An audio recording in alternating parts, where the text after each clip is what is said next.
নমস্কাৰ মৰমৰ ছাত্ৰ ছাত্ৰীসকল, আজি মই তোমালোকক জ্যামিতিৰ মৌলিক ধাৰণাসমূহ একাদিক্ৰমে বুজাই দিম। আজি মই প্ৰথম লৈছোঁ সমতল।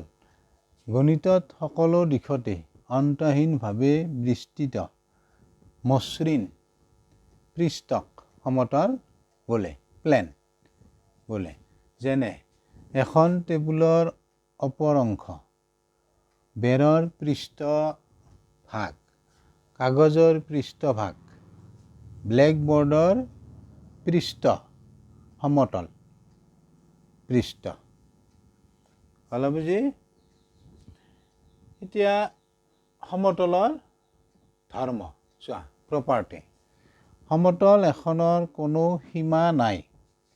সমতল এখনৰ কোনো সীমা নাথাকে, সীমা নাই।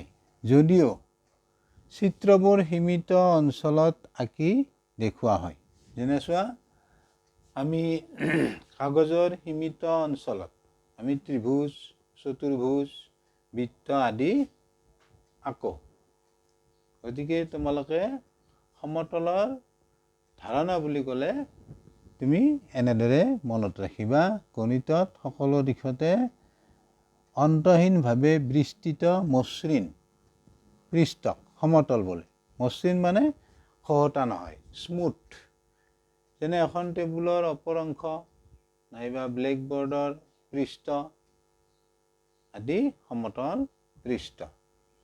আৰু এইটো মনত ৰাখিবা, এখন সমতলৰ কোনো সীমা নাই, সীমা নাথাকে বা নাই, যদিও আমি চিত্ৰবোৰ সীমিত অঞ্চলত আঁকি দেখুৱাওঁ। যেনে আমি কাগজৰ সীমিত অঞ্চলত ত্ৰিভুজ, চতুৰ্ভুজ, বৃত্ত নাইবা ৰেখাখণ্ড আদি চিত্ৰবোৰ আঁকি দেখুৱাওঁ।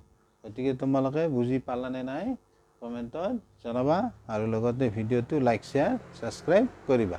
Thank you, bye by.